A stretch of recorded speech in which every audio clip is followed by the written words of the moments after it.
the one thing that I did that I'm really invested in with this article was I refused to buy into the terms of the debate. I said, you know what? This is not a debate about, it might be a debate about who gets what speech, but let's just take a step back and ask and double check we're not allowing the debate to foreclose what we understand to be going on. And in fact, to also ask what that debate is doing. You've just heard Dr. Darcy Leigh, our very first guest here at APS Behind the Research. This is a space where we explore what goes into the process of publishing an academic article at International Political Sociology, a journal of the International Studies Association. We see how authors go from idea to finished product. Dr. Darcy Leigh is a senior lecturer of law and international relations at the University of Sussex. He's written extensively on the international politics of race, gender, and sexuality. He's shared about how we should remain open to new understandings of canonical concepts, as well as letting data lead us into unforeseen territory. I hope you enjoy my conversation with Dr. Darcy Leigh. How do you go from those meetings and feeling that dissonance and asking yourself something's not adding up? How do you know to look for the past, essentially?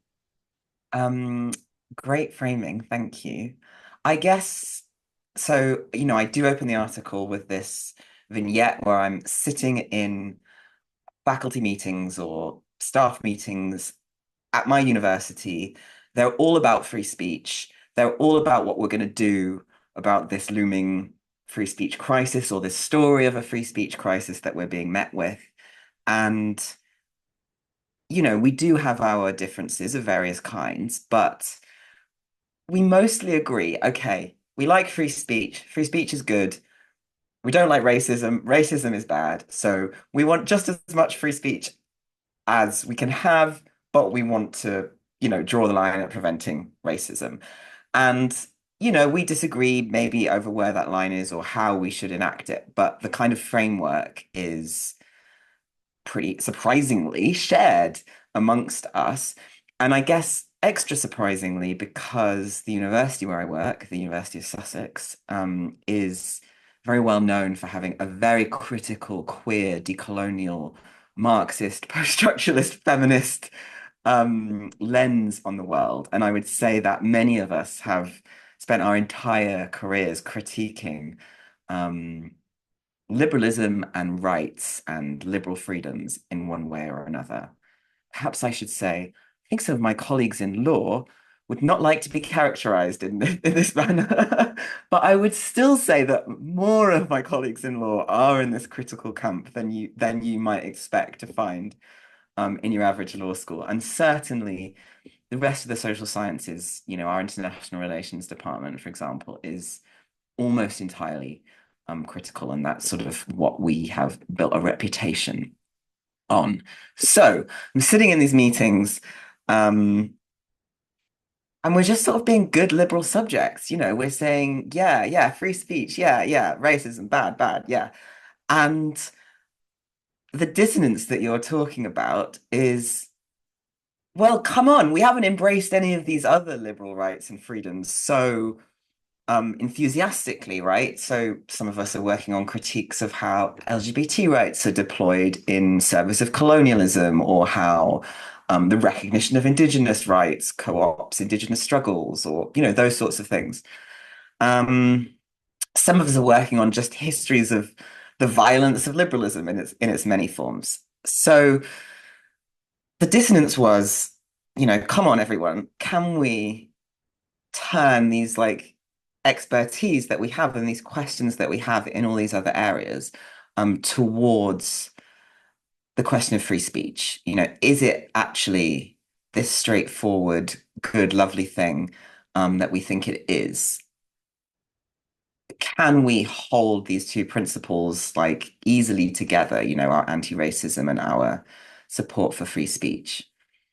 And I guess my own kind of career trajectory has been very much looking at settler colonialism in general, settler colonialism as it intersects with liberal rights.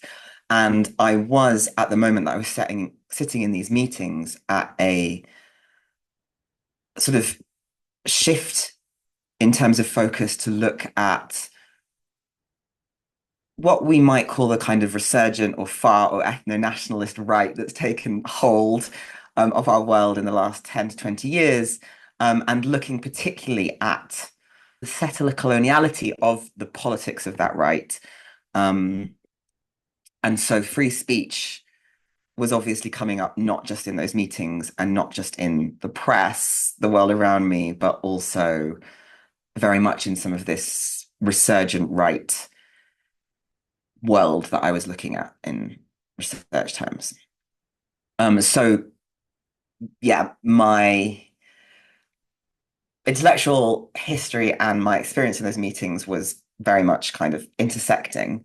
And I think what I kind of wanted to do with the article was very strategic. What I really wanted to do was I just wanted to make a little space for people to be critical about this thing. I kind of imagined that someone somewhere might sit in one of those meetings and be given permission just by the fact of an academic citation to question, university policy or the terms of the debate or whether we should just accept this thing. Um, so I did have a little bit of an ulterior motive, I think, in writing the article in that sense. What is it, by the way, the ulterior motive? To create that space to say, because I think one of the reasons we weren't so critical in meetings isn't because weren't we didn't have the capacity or even the sort of impulse towards that critique of the politics of free speech, but because we're kind of afraid, right? Because Hmm. the situation is very fraught, and we didn't necessarily have like the resources or security that we needed to start to ask questions like, can we have free speech? Do we want free speech? Is free speech compatible with anti-racism? And obviously, my tiny little article is not going to make people secure and resourced in doing that. But I think one academic citation is better than, none. And now I think there's more than one that you could pull out here. So yeah, it was about kind of building a little bit of legitimacy around having that conversation. How do you go from these intentions to, okay, what am I reading? How do I organize this into something that can be published? How is that process? Absolutely. Great question. Um, so I think in describing the research process, it is uh, not a conventional positivist research project in the sense that although there is data and there is the empirical, and we will talk a bit about that, um, it's also interpretive. It was desk-based, and so the process is perhaps not as linear as it might have been. But I think the bits that I had coming in were this sense of frustration and dissonance and a clear sense of the project, which is that I wanted to go back and ask, well, if we don't go to free speech with this assumption that it's a good kind of striving for freedom, what else can we see that it does? And, I knew I was going to draw on my own background, which is, among many things, in the sort of histories of British colonialism and British settler colonialism in particular. And I knew I was going to draw on some of this new research that I was doing around the far right. Um, but what I didn't actually have at the time really was a sense of the free speech literature itself. So I sort of paused everything, and the first thing I did was a deep dive into the free speech literature, which I have to say is an incredible literature. It's so diverse. There's so many people involved. There's so many disciplines involved. Even the law surrounding free speech is a really nuanced area of law where courts are debating what is an action, what is an effect, what is the self, and things like that. So it was quite daunting at first, but I very quickly realized that no matter which corner of this literature I was looking to, I was actually finding that same assumption that I had amongst my colleagues, right? Some free speech is good, but we need some limits. And the debates were very much about where those limits were. And the assumption was that freedom and regulation were kind of in opposition or tension somehow. And, maybe you're a kind of anti-pornography feminist who thinks we should have loads of limits on expression, or maybe you're a right-wing libertarian who thinks we should have no limits on expression. But you're still, to some degree, like debating within the same framework. And so the sort of further in I got, the more interested I became in that framework. You know, how have we come to produce this idea of a space of freedom with limits? And how has that been debated or imagined like over the centuries? And so the intellectual history that you're talking about, and what I went back to the kind of colonial history with myself, was how the constant narrativizing of that space of freedom with limits has actually been really entangled in colonial power, and how there's actually a coloniality to the way in which the kind of political community who gets free speech is imagined against this sort of uncivilized other who is unworthy or incapable of free speech. Yeah, so when it came to the writing of that history, again, I kind of drew on a method that I'm familiar with, which is very much informed by the work of Elizabeth Povinelli, who wrote this book, Economies of Abandonment, where she kind of sets out the history of liberalisms or liberal colonialisms, and she looks at how kind of classical liberalism and then multiculturalism and neoliberalism they kind of they layer on top of each other and transform each other and are in part responses to challenges from social movements all at the same time. And then when she comes to look at the present, she looks at how all of these things are kind of interwoven together.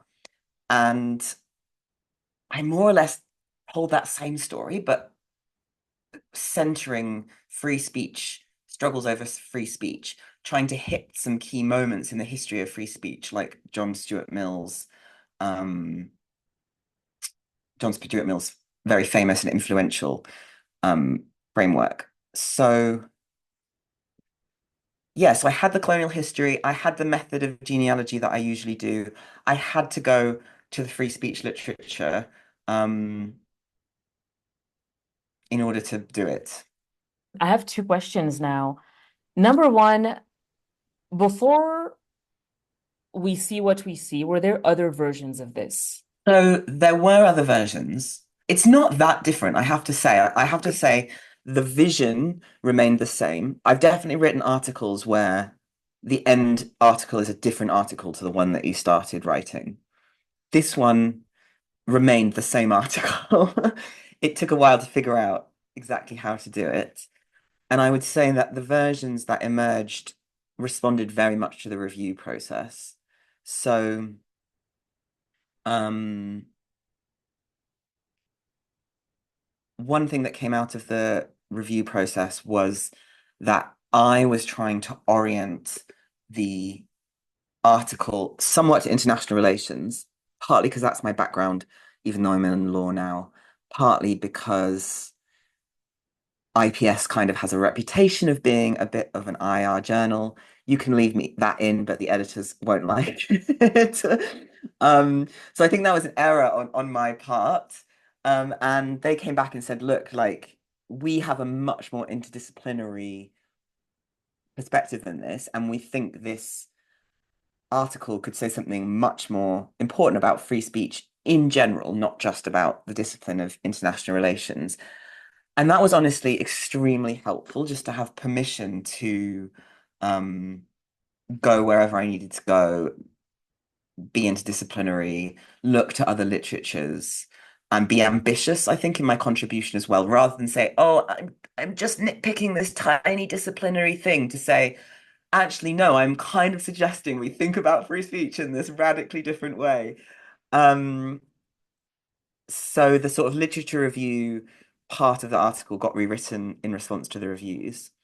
The other part of the article that I rewrote in response to the reviews was the analytic framework, which um, is now under the title of an international political sociological analytic framework.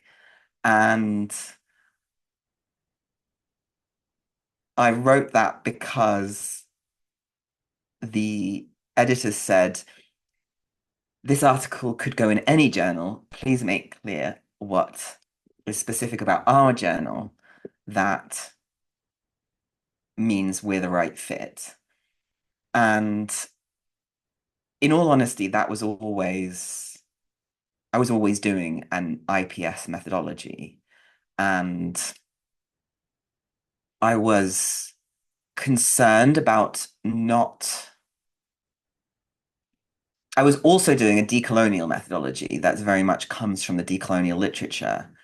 And I was wary about attributing that methodology to international political sociology. Um, so you might see if you read it quite a lot of awkward phrasing where I say, this is an international political sociological methodology, drawing and based on this other literature. And IPS scholars draw on Indigenous scholarship to do this, and so on. So a little bit of care had to be taken there. But in the end, I think it did enhance the methodology section because I was able to make some interventions around naming methodology as international and transnational, which is quite different to the domestic focus that a lot of the free speech literature takes. And I was able to name it as political and sociological, in contrast to the more sort of legalistic or philosophical or abstract way that many people think about free speech. So you have your data. Mhm. Are you analyzing it as you're kind of writing it, or are you collecting, telling yourself, okay, now I can analyzing, telling yourself, okay, now I can write? What's the process like there? I guess there are different parts of the article that we might talk about in terms of data. One is the genealogy section, which is I think, the real conceptual contribution of the article. The other is the case study section, which comes at the end of the article, which shows how the genealogy can be applied. And the case study deals with universities specifically. And I think it probably makes the most sense to talk about the case study in terms of data, because that's the part where I was sitting and reading primary sources often. So what people are actually saying and doing now around free speech. And I would say I I did I did the analysis and the data collection, let's call it data production in tandem, partly because it was the first article that came out of this project. So it was just in the early days of data collection. And the article kind of has ended up serving as a framing piece for other pieces that I've done. It was partly because there was a little bit of strategic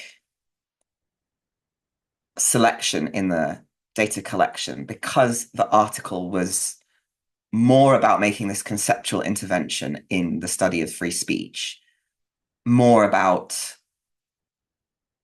doing that genealogical work. The case study is an illustration, it's not where the kind of core analytic work is happening. I wouldn't say, I don't know, in hindsight, now I've done many more years of research on the resurgent right, including around free speech. I'm not sure the data was necessarily ready for for analysis, looking back.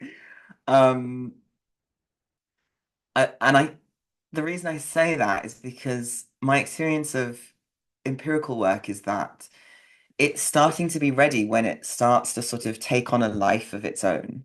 So when it starts to point to conclusions that you maybe hadn't anticipated, when it starts to sort of force you to look at things that you maybe hadn't wanted to look at. So just to give an example, out of the free speech work has come an enormous amount of data on the degeneracy of trans and mad people, which is not at all what I went in looking for, um, but seems to be a main theme of debates about free speech. So this idea that maybe trans people are too weak to have normal gender, or they're making men weak, or everyone's just mad, or whatever, and all of this is somehow a threat to free speech and also a future of the white nation. So um, I kept putting this stuff aside because I just, I hadn't gone in looking for gender, sexuality, disability, madness stuff. Um, and it just got to a point where I couldn't ignore it anymore. So I've since written a whole article just based on that material about transness as security, which is about to come out with Security Dialogue, that really focuses on reproductive disability and the kind of racial future, which again is not what I went in to do, somewhat outside my sort of usual focus, but the data kind of insisted that that was what it was about. And it was very easy to, it almost wrote itself because it was just so clear. Anyway, all of which is to say, I think that might be the point at which the data is ready for analysis. And at the time that I wrote this article, I was very much just scratching the surface on what was out there. What other things surprised you as you were looking into this? So I think I hinted at this a little bit earlier, but I come from this IR background where my critical IR background, where one of the things that we critique is the myth of the state as this kind of single monolithic set of rules. And something I learned when I was hired in a law department 8 years ago was that even lawyers don't see the state that way. And I think,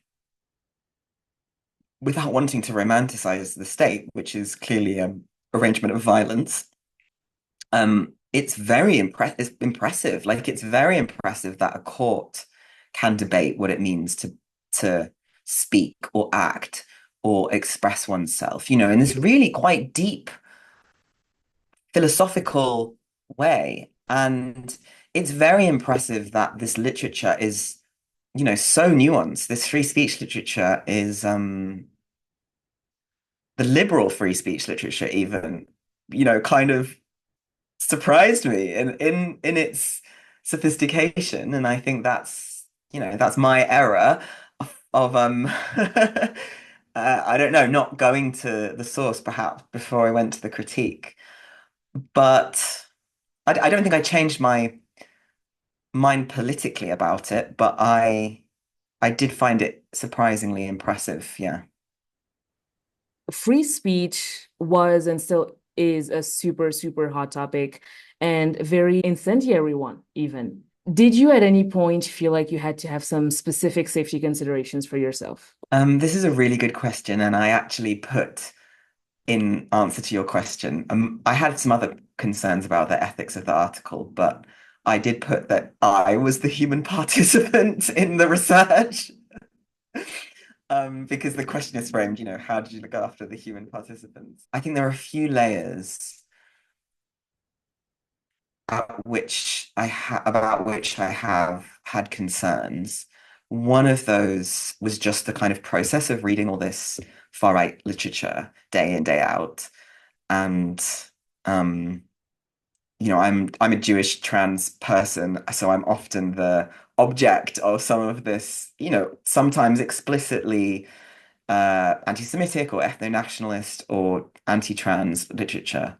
And you know what? I found it actually helpful on some level to make it data.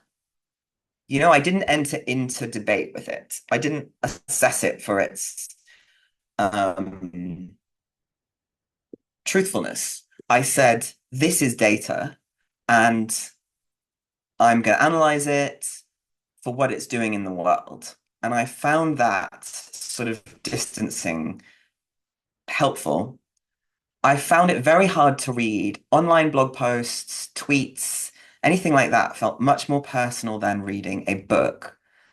So I have focused in this project very much on published books. And I think that's actually been a strength because it means I've dealt consistently with the most polished and legitimate forms of people's arguments. So, I've not taken, a random thing they said on a Saturday morning at brunch out of context or whatever. I said, you know what, here is your book.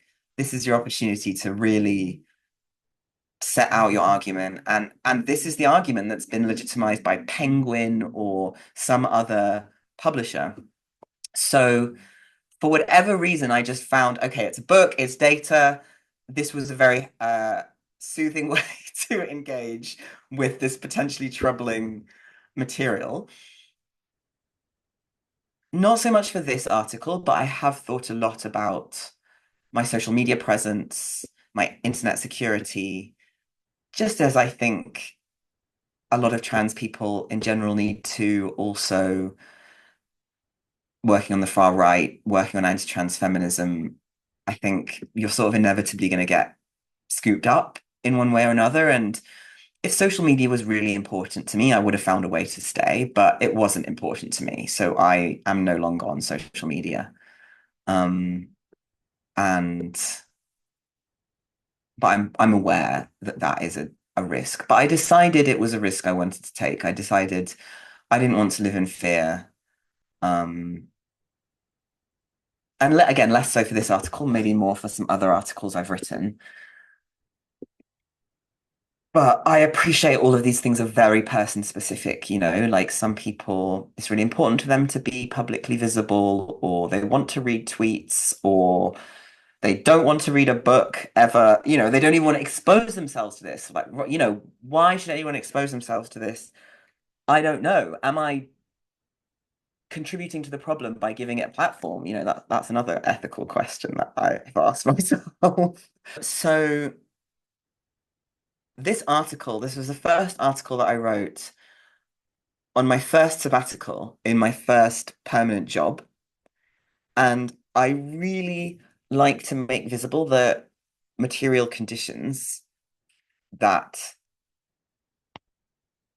are like behind the scenes of the writing process because, and this absolutely is not true for everyone, but for me personally, I was so stuck writing because I felt like I was writing for my rent, or my meals or my sense of self-worth when I was in that precarious moment that many of us are in at all sorts of times, especially after our PhDs. And I just couldn't do it. I couldn't get a decent article together. I mean, I especially couldn't get an article together about free speech. I especially couldn't get one together saying free speech was colonial. I just didn't feel like it was worth the risk. I was so stuck. And at the time I thought it was something to do with me, my ability. But the moment I had these other conditions in place, um, writing honestly just started happening. And this is not to say that people can't write in all sorts of horrendous conditions. They clearly do. Um, I just couldn't. And so I just really like to like make that visible, I think, because there's a lot of things that go into writing that are not a skill, right? Do you have time, space, energy? Can you take a risk? Um, yeah. They're circumstantial, if I may. Yeah, absolutely. Yeah. Yeah. Actually, on that note, is there anything you would have done differently on this article if you had to do it again? Yeah. So I think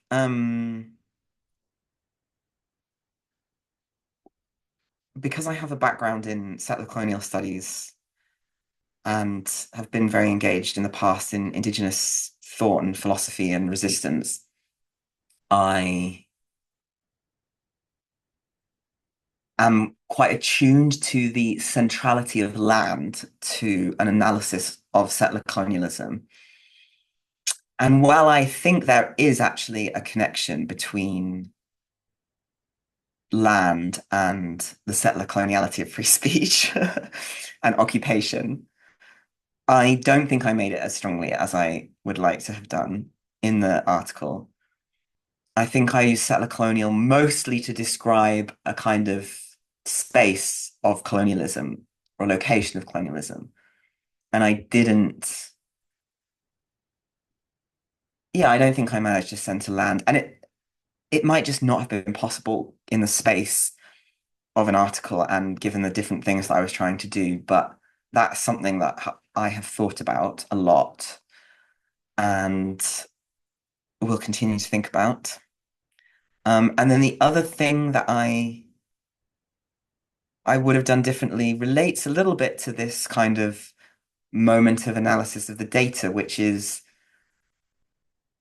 compared to what I now know about free speech movements, my case study is almost nothing. It's quite thin.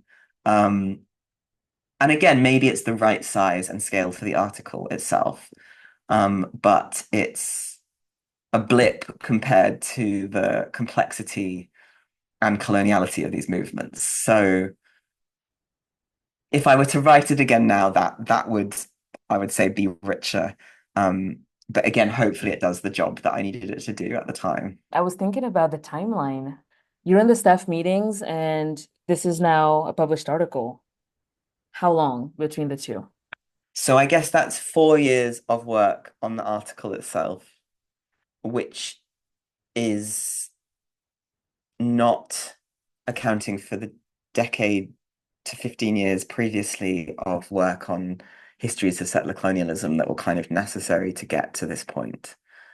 Trying to think, probably submitted it in late 2020, so it probably took about a year, maybe a year and a half in the review process. Um, yeah. I'm kind of surprised to hear that actually. Well, it is partly the review process because depending on the journal, it takes a long time to get reviews. And I think, especially since all of the upheaval since the beginning of the COVID pandemic, it's become increasingly hard to get reviews in a timely fashion. Um, Partly because people are struggling with a lot of different things and they're just struggling to turn it around. Um, but yeah, different some that's the thing when you hit send on your article, you know you're not going to get it back for maybe 6 months.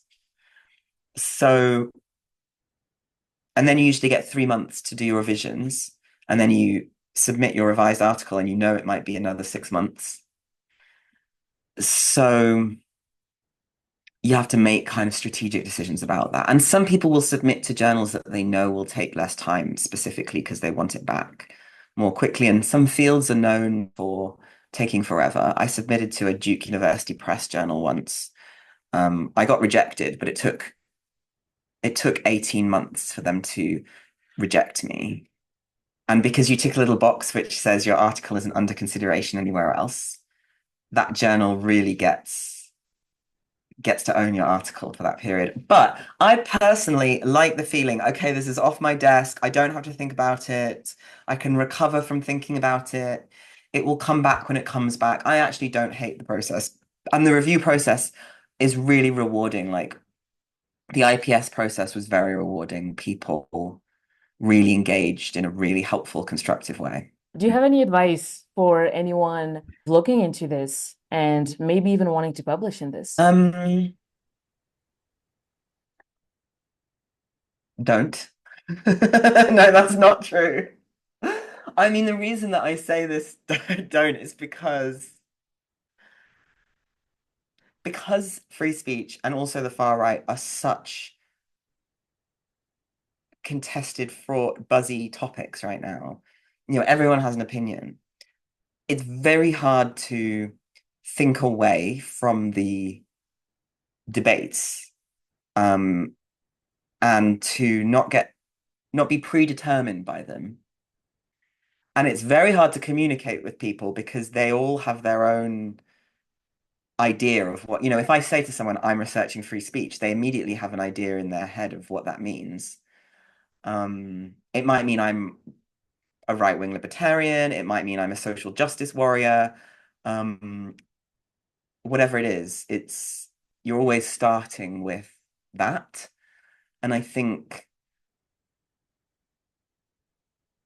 I've tried really hard, not always successfully, not to get sucked into the terms of those debates, or at least not to accept them straight off, to come back to them later once I've done some analysis. So I think I would recommend people try to think away from those terms, and bear in mind that that's hard and that everyone has an opinion and that's fine, but it's also its own challenge.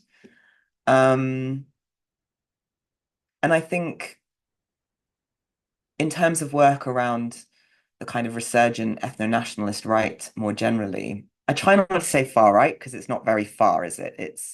It's the mainstream, and um, I really don't want to exceptionalize it to like sever it from liberalism. I think it's continuous with liberalism. So I have trouble using the words that will both indicate the present moment and accept or recognize that continuity. Anyway, I would recommend to others, I guess, from my perspective, not to exceptionalize the resurgent right, not to detach it from its liberal and colonial, and in some cases, leftist, right, heritage. In the article, I look at kind of multiculturalist approaches to speech and how those are continuous with the coloniality of free speech. I would say don't homogenize it, like it is a varied, heterogeneous thing, just like any social phenomenon. It's really easy to keep saying the far right or the ethno-nationalist right over and over again.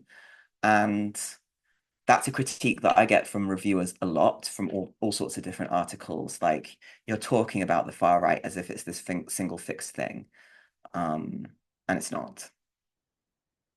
And I think finally, and really, my things that I'm giving you as advice are just things that I struggle with and that I'm trying to tell myself all the time. Academia, the whole of academia is a series of compromises with your values. So I think really learning, right, what for me is a hard battle that I will fight for, and what for me am I willing to let go. So I let go a thousand things, and I hold on to my argument, and I hold on to maybe one or two things that I'm absolutely not willing to like give up, and then that's it. Everything else is compromise. Thank you for tagging along to the first episode of IPS Behind the Research. In the upcoming months, we'll be releasing interviews with authors that have published on a variety of topics within the journal International Political Sociology. I hope you join us next time we look behind the research.